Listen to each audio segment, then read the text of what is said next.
Je voudrais saluer tous ceux qui sont en vacances, nous rendent visite, ceux qui reviennent, que Dieu bénisse chacun. Et plaise au Seigneur que nous puissions ensemble nous faire du bien. La dernière fois que j'ai été avec vous dans un culte, nous avons ensemble considéré la question des mages. Où est le roi des Juifs? Et nous avons ensemble vu tout ce que cela pouvait contenir comme enseignement pour nous aujourd'hui. Ce matin, je vais rester dans le temps des mêmes circonstances, c'est-à-dire les circonstances de Noël, la circonstance de la naissance du Sauveur. Je ne reviens pas sur le fait de vous dire qu'ici, nous ne croyons pas que Jésus est né un 25 décembre ou un 24 décembre. Nous croyons simplement que Jésus est né. Nous n'attachons aucune importance à la date, au jour, puisque la Bible n'en fait pas mention. Mais il est né, et cela nous suffit. Et c'est pourquoi je veux avec vous, sur le même événement de sa naissance, considérer un texte avec vous, un message qui ressort et qui n'est certainement pas là par quelque chose de sans importance. Je vais lire avec vous dans l'évangile de Luc, le chapitre 10, le chapitre 2 et le verset 10. Évangile de Luc, le chapitre 2 et le verset 10. Lorsque la naissance du Sauveur a été annoncée, la Bible nous enseigne qu'il y a eu un événement lorsque les anges sont apparus et même à d'autres circonstances, mais liées à sa naissance. Il est dit, mais l'ange leur dit, ne craignez point, car je vous annonce une bonne nouvelle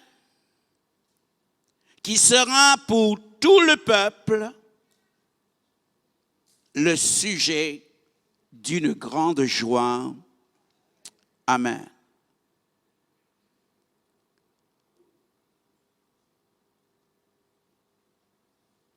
L'apparition des anges aux bergers les a quelque peu effrayés. Cet événement surnaturel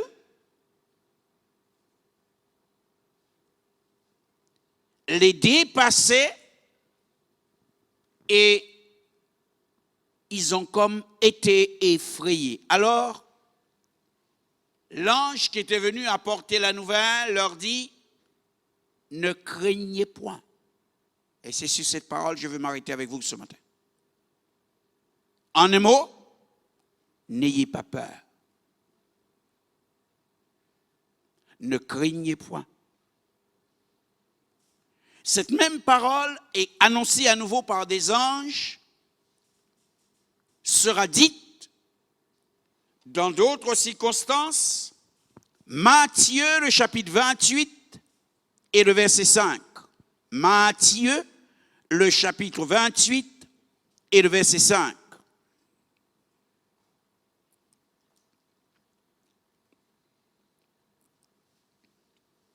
Il est écrit, les gardes tremblèrent de peur et devinrent comme des morts.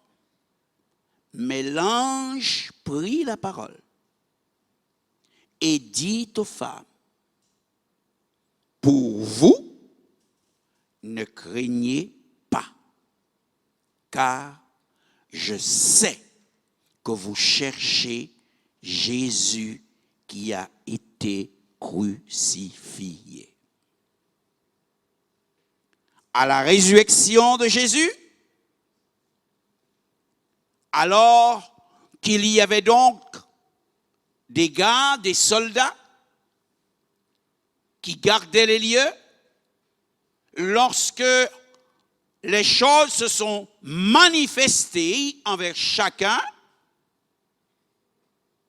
que Christ, il n'était plus là, il nous est dit que les gardes devinrent peur.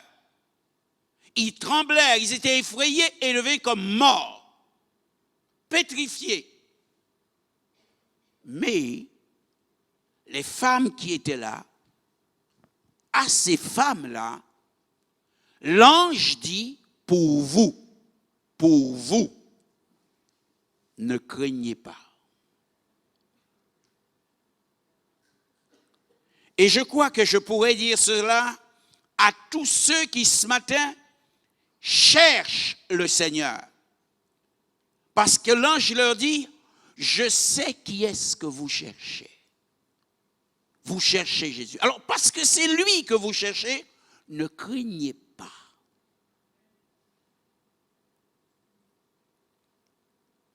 Ainsi, je veux ce matin vous encourager et vous dire, certes, notre vie est faite de circonstances qui nous font peur.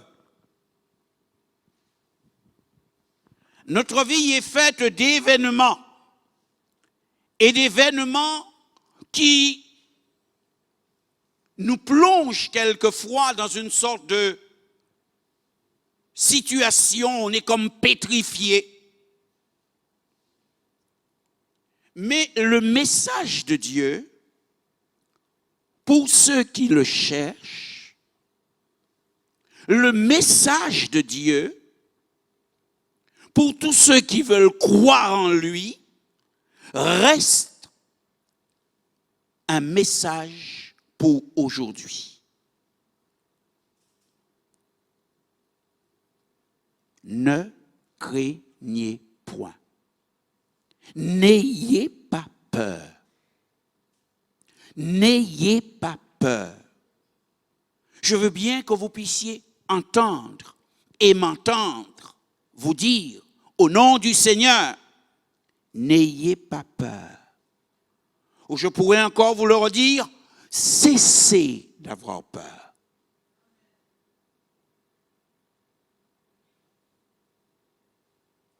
Je dis cela parce que c'est lorsque cette parole vient, elle vient de Dieu. Et toute parole qui vient de Dieu est une parole destinée à nous sécuriser. Même quand cela annonce quelque chose de terrible. C'est une parole destinée à nous sécuriser. Mais encore parce que je veux avec vous que nous puissions ensemble faire un petit peu d'histoire sur la question de la peur. La peur, c'est une souffrance qui nécessite une guérison, qui nécessite un affranchissement. C'est quelque chose pour laquelle votre médecin n'a pas de comprimé à vous prescrire. C'est une chose pour laquelle nos remèdes de grand-mère n'ont aucune efficacité. D'ailleurs, il n'en existe pas de remède pour cela. Et même nos psychologues ne parviennent pas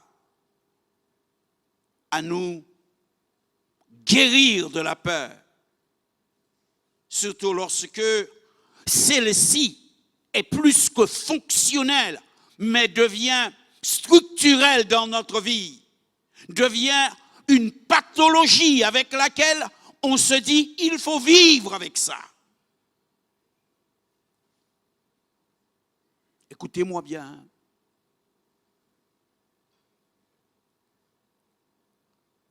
Le maître de l'univers s'adresse à celui qui croit, s'adresse à celui qui est face à ses peurs ou à sa peur et lui dit, ne crains point.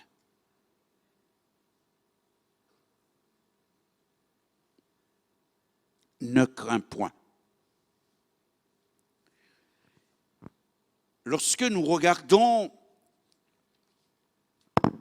autre chose que nous pourrions dire de cette peur, on peut dire que c'est une chose très néfaste pour l'être humain, car certaines maladies, comme je disais tout à l'heure, sont des phobies, ce qui veut dire des peurs. Des peurs. Vous avez des gens qui, rien qu'à la vue d'un avion, ont peur. D'autres, rien qu'à la vue d'un ascenseur, ont peur. Et bien de raisons peuvent faire que les gens ont peur. Et je dirais que les causes de la peur sont multiples. Alors, essayons de voir ensemble quelques raisons pour lesquelles la peur existe, quelques raisons pour lesquelles vous pouvez avoir peur ou vous avez eu peur. Une raison pour lesquelles Dieu, ce matin, ces choses sont en vous et Dieu vous dit, écoute, c'est vrai, mais arrête d'avoir peur. On peut avoir peur parce que il y a la peur due à l'incertitude de l'avenir. Par exemple, dans l'état de pandémie dans lequel nous nous trouvons aujourd'hui, beaucoup de choses sont remises à mal. Il n'y a pas un milieu dans lequel la chose n'a pas touché. Ceux qui font des études sont touchés. Ceux qui devraient unir leur vie sont touchés. Ceux qui ont des entreprises sont touchés. Ceux qui avaient un travail sont touchés. Et toutes ces choses liées à l'avenir peuvent créer une peur. Même concernant les choses et l'avenir des choses spirituelles. Il y a des gens qui, à cause de la pandémie, se posent la question, mais que deviendra l'Église?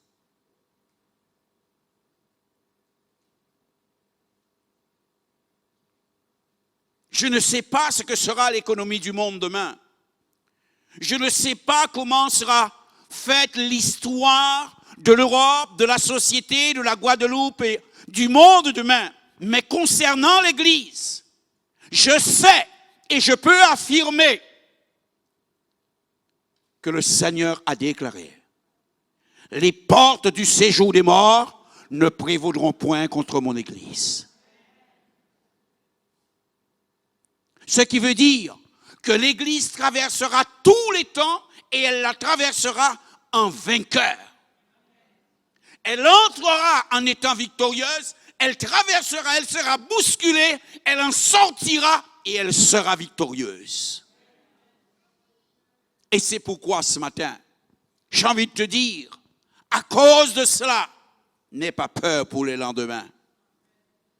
N'aie pas peur, parce que l'avenir, pas seulement du monde, mais de l'Église et ton avenir en tant que chrétien sont dans la main du Maître.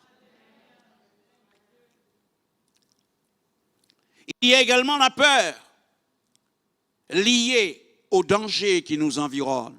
Nous allons en parler avec la pandémie et nous pourrions encore en faire bien des choses. On a peur et c'est normal, de contracter la COVID. Et c'est normal. Mais veillez à ce que ce qui devrait être simplement chez vous, une crainte intelligente pour vous permettre de vous préserver, ne devienne pas une peur pathologique. C'est-à-dire, vous voyez partout la COVID qui va vous infecter. Et comme je vous disais au début, lorsque nous avons repris les réunions, il y a des gens qui me disent, ah, pasteur, non, ne viendrez pas dans l'église. Je dis, pourquoi? Mais je vais avoir la COVID. Alors il a fallu tout un travail pour lui dire, qu'est-ce que tu as fait cette semaine? Ben, j'ai été au travail. Je suis allé au supermarché. Je suis allé à la banque. Je dis, attends, c'est en l'église là, en temple là, Covid là, resté alors.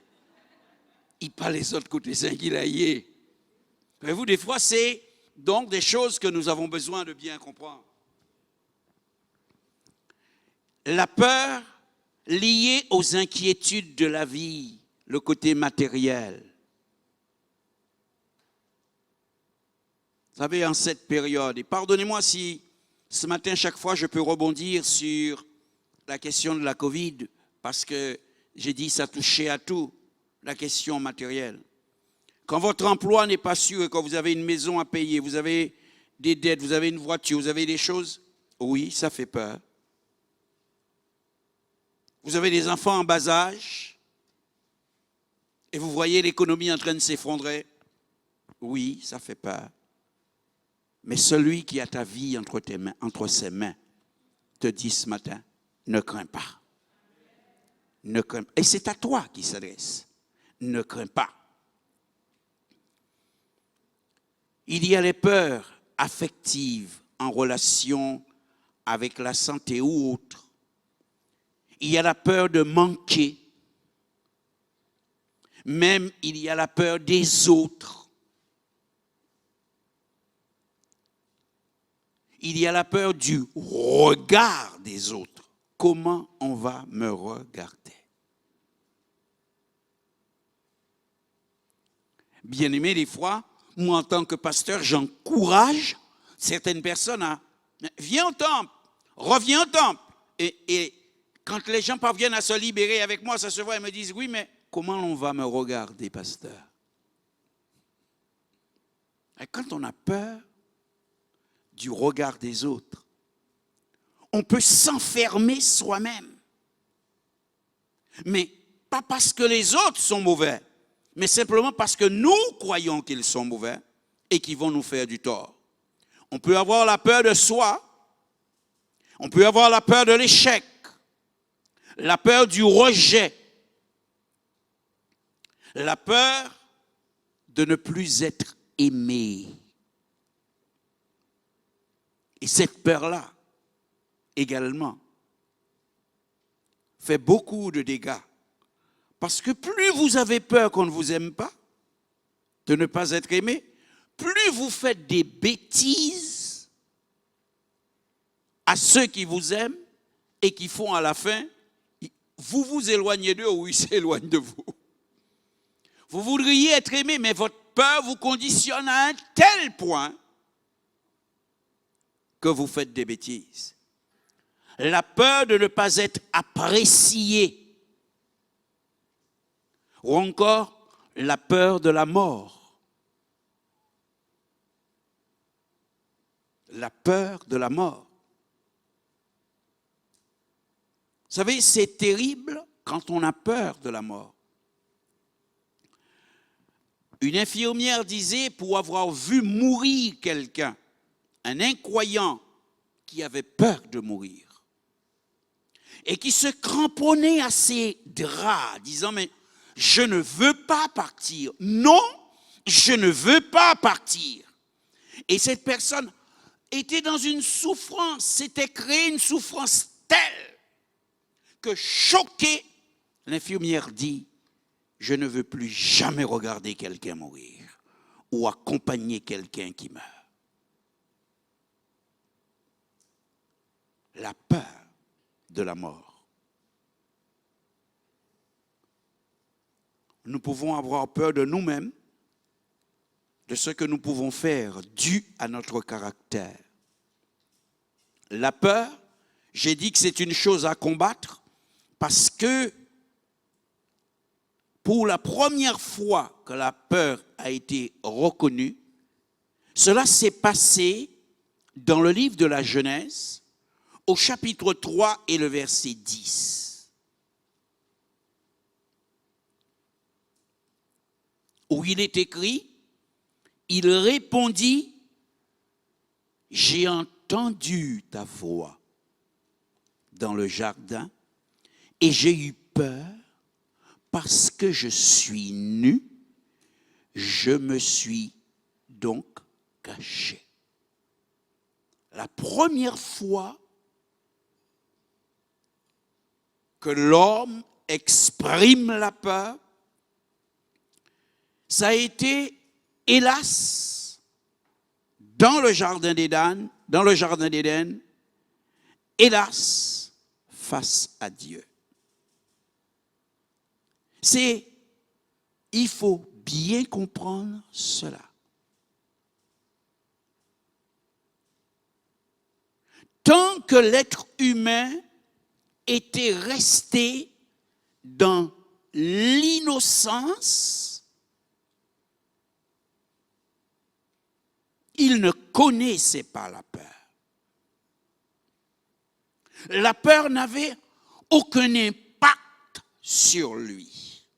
Pour lui, la chose n'existait même pas. Mais au jour où il a désobéi à Dieu, il va connaître quelque chose qui pour lui n'existait pas. Et ce qui est triste, je l'ai dit, c'est que ça se passe dans le jardin d'Éden. C'est-à-dire dans le lieu le plus beau. Dans le lieu le plus agréable que l'être humain ait pu et eu à vivre.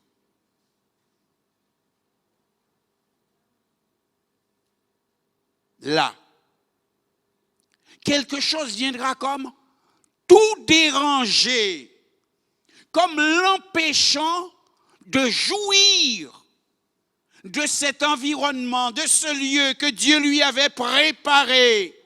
Il ne peut plus en jouir parce qu'il a peur. Et il a peur. Il dit bien à Dieu, j'ai entendu ta voix. Je t'ai entendu. J'ai entendu ta voix dans le jardin. Écoutez, la Bible dit, Dieu dit, n'aie pas peur. C'est la voix qui doit normalement nous rassurer. C'est la voix qui doit nous sécuriser. C'est la voix qui doit nous rappeler, mais je suis ta sécurité. Comment se fait-il que cette voix qui devait rassurer produit la peur?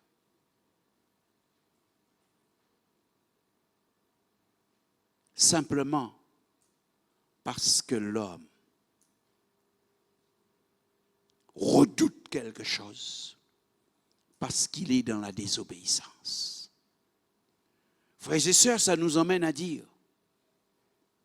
nous pouvons être dans la plus belle, la meilleure des églises, l'église la plus remplie du Saint-Esprit. Si nous sommes dans la désobéissance, on sera là au milieu, tenu par notre peur, craignant toutes sortes de choses. On pourrait être dans le foyer, là où il y a le plus d'amour, quand on n'est pas comme il faut, on est saisi. On ne peut pas jouir de ce qu'il y a de bien.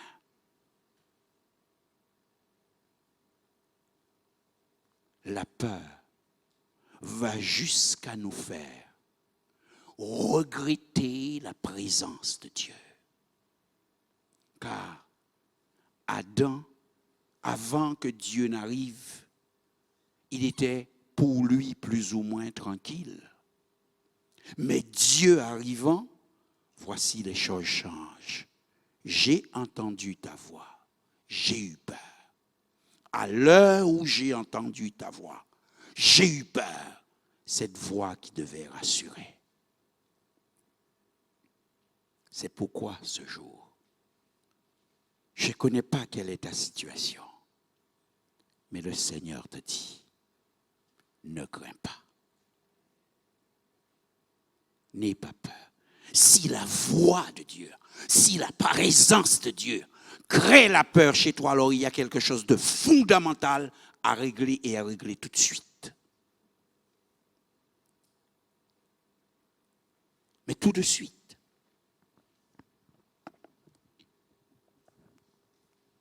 C'est donc une chose d'une grande importance que de bien comprendre ces choses-là. Nous pouvons quelquefois avoir peur de mal faire. C'est une sorte de peur, on va dire, qui pourrait être salutaire. Mais faisons attention, car les conséquences de la peur sont grandes. La peur fait tomber dans le danger.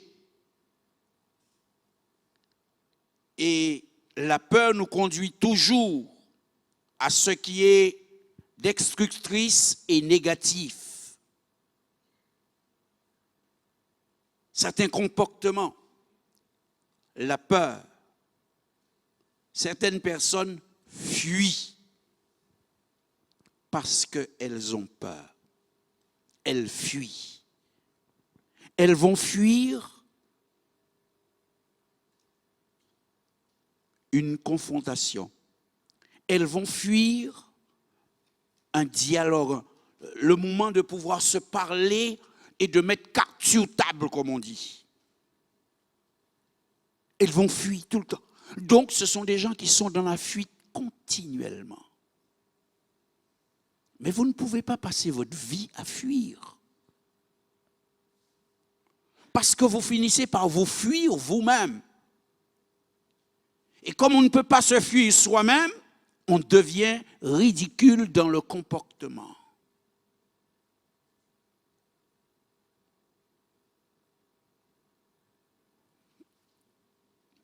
C'est un danger. Ces personnes ont tellement peur qu'elles vont chercher leur sécurité dans le mensonge. Mentent aux autres, se mentent à eux-mêmes et s'enferment dans ce problème comme Abraham. Il a peur d'être tué. Alors il lui dit, tu dis que tu es ma sœur. Quand on lui dit, mais qui est cette belle femme qui est avec toi là? C'est ma sœur.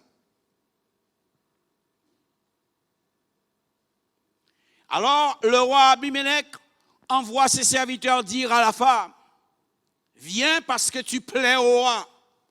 Et elle va avec les serviteurs. Heureusement que dans la nuit, le Seigneur passe et dit à Abimelech, tu ne toucheras pas à cette femme. C'est la femme du prophète. Alors le lendemain, il appelle Abraham, il lui dit, mais qu'est-ce que tu m'as fait faire? Tu as appelé la malédiction sur mon peuple. Abraham lui dit, j'ai eu peur. Alors j'ai dit, c'est ma sœur. J'ai eu peur. Je ne sais pas si vous êtes comme cela et si vous êtes ce matin dans un mensonge officiel, un mensonge que peut-être qui pour vous est un mensonge spirituel, même si ça n'existe pas, mais vous lui donnez un caractère, simplement parce que vous avez peur. Alors je voudrais vous dire que le Christ est né pour que vous n'ayez plus peur. À sa naissance, l'ange déclare, n'ayez pas peur. À sa résurrection, l'ange réitère, pour vous, n'ayez pas peur. Car je sais qui est-ce que vous cherchez. Oh, que le Seigneur puisse secourir et bénir d'autres personnes se jettent dans ce qui est illicite, la boisson, la drogue. Parce que la peur est là. Laissez-moi vous dire que la peur peut vous rendre injuste. Nous avons ceci dans Matthieu, le chapitre 25 et le verset 25. Matthieu, le chapitre 25 et le verset 25. Lorsque ce serviteur qui avait reçu des talents et qui avait pour mission de les faire valoir, la peur l'ayant paralysé, il n'a pas fait valoir, mais lorsqu'il devait rendre compte, ses propos ont été ses propos. J'ai eu peur et je suis allé cacher ton talent dans la terre. Voici, prends ce qui est à toi. En disant cela, il faisait de son maître, parce qu'il dit, c'est parce que tu es un maître méchant, un maître dur, en fait. C'est un transfert qu'il fait. Voulons parler un petit peu de choses psychologiques dans le comportement de l'homme. Il fait un transfert de son état, de l'état de son propre cœur sur son maître.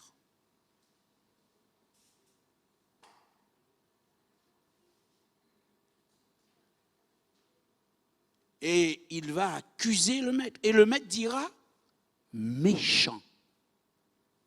La peur peut vous conduire à un comportement qui vous coupe des autres, un comportement qui fait de vous un agressif, un comportement qui vous bloque dans votre état intérieur et qui fait que vous voyez toujours que c'est l'autre alors que c'est vous. Le devoir était qu'il fasse valoir son talent. Il ne le fait pas valoir, mais il ne veut pas qu'on dise qu'il a mal. Non, j'ai eu peur. Et si j'ai eu peur, c'est à cause de toi. Je sais que tu es méchant. Ah, la peur. C'est pourquoi, bien-aimés, il faut être délivré de la peur. Si vous avez peur, je veux vous dire ce matin, vous devez être délivré de la peur.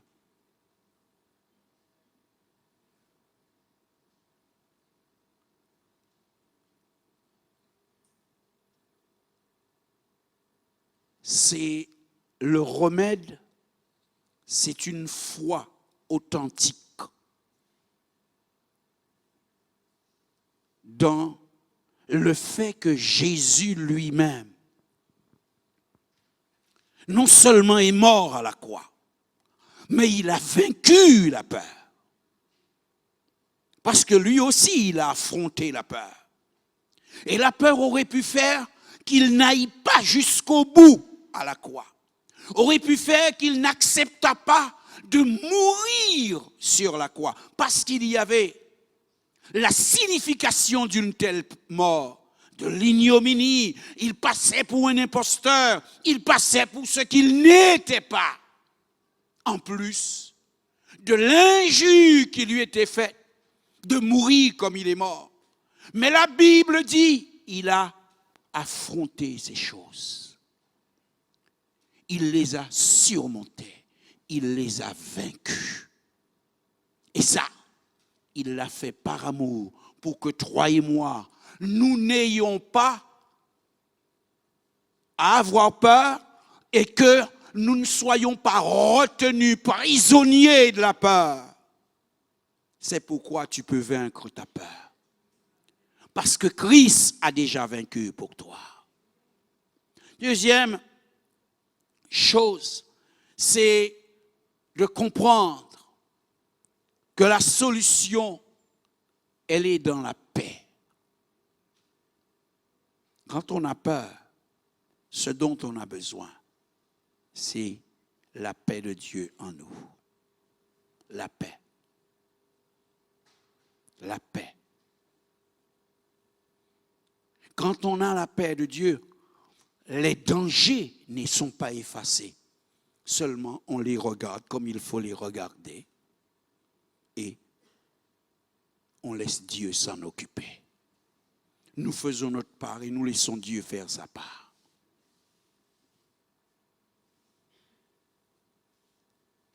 N'ayez pas peur. N'ayez pas peur. C'est pourquoi je termine ce moment avec vous en vous citant un texte. Dans le livre des Psaumes, le chapitre 34 et le verset 4, le livre des Psaumes.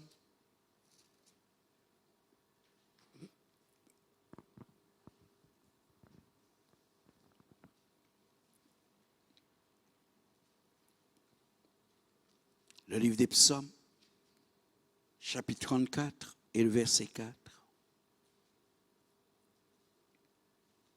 Le psalmiste dit, « J'ai cherché l'Éternel et il m'a répondu. Il m'a délivré de toutes mes frayeurs. » Voilà la solution. J'ai cherché l'Éternel et il m'a répondu. Il m'a délivré de toutes mes frayeurs. Vous avez peur? Si vous prenez un somnifère, quel qu'il soit, et quelle que soit sa force, ok, vous dormirez, mais au réveil, vous retrouverez votre peur et votre peur vous retrouvera. Vous avez peur? Vous voudriez aller faire une sorte de voyage, de croisière, vous détendre. Si la peur, la question, si ce n'est pas résolu, vous partirez en croisière. Mieux, vous ne laisserez pas la peur, vous ne laisserez pas la peur sur le port. La peur vous accompagnera. Elle ne va peut-être pas vous embêter, mais aussitôt que la croisière sera terminée, elle vous dira, tu sais, nous sommes copains, tu ne peux plus m'abandonner. Et oui, je veux montrer par là que la solution face à cette chose, son entrée dans le monde, n'est pas matérielle.